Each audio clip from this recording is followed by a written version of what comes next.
শামের একজন ব্যক্তি যে আহলে বায়ত বিদ্বেষী ছিল, একবার সে মদিনাতে চলে আসলো কোনো কারণে। আসার পর যখন ইমাম হাসান আলাইহিস সালামের সাথে তার দেখা হলো, তখন সে ইমামকে দেখে তার মুখে যত গালিগালাজ আসলো সে তা দেওয়া শুরু করলো। এক পর্যায়ে ইমাম তার মুখের দিকে তাকিয়ে অনবরত সেটি সহ্য করে গেলেন এবং যত সময় পর্যন্ত তার গালি দেওয়া এবং খারাপ বাক্য বলা শেষ না হলো তত সময় পর্যন্ত ইমাম সেটি ধৈর্য ধরে শুনলেন।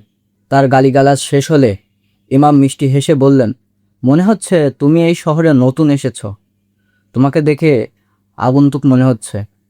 যদি কোনো সাহায্যের প্রয়োজন হয় তাহলে তুমি আমাকে বলতে পারো, আমি তোমার সাহায্যের জন্য সর্বদা প্রস্তুত আছি। তোমাকে দেখে মনে হচ্ছে তুমি অনেক ক্ষুধার্ত এবং তুমি অনেক অসহায় অবস্থায় আছো, এবং তোমার কাছে যে ভারী বোঝাটা আছে এই বোঝাটা চাইলে আমার কাছে দিতে পারো, আমি বহন করে নিয়ে যাচ্ছি। যেখানে তোমার দরকার আমি সেখানে নিয়ে যাব। আর যদি মনে করো যে তোমার কোনো থাকার জায়গা নেই, তাহলে চলো আমার বাড়িতে চলো, তোমাকে সেখানে থাকতে দেব, খেতে দিব, আমার কোনো সমস্যা নেই। তুমি যদি যেতে চাও, যতদিন পর্যন্ত তুমি আমার বাড়িতে মেহমান হিসাবে থাকবে আমি সন্তুষ্ট হব। ইমামের এমন কথা শুনে সে অনেক লজ্জিত হলো এবং ক্রন্দন করতে লাগলো। তারপর বলল, আল্লাহর কসম, আল্লাহ সর্বোত্তম জানেন যে তার খলিফাকে কোথায় নিযুক্ত এবং কাকে নিযুক্ত করতে হবে।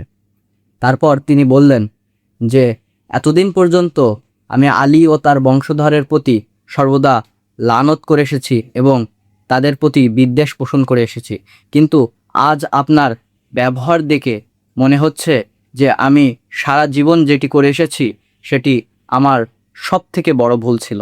তারপর সেই ব্যক্তি ইমাম হাসান আলাইহিস সালামের সাথে তার বাড়িতে গেলেন এবং যতদিন মদিনাতে অবস্থান করছিলেন ততদিন ইমামের বাড়িতে মেহমান হিসাবে ছিলেন।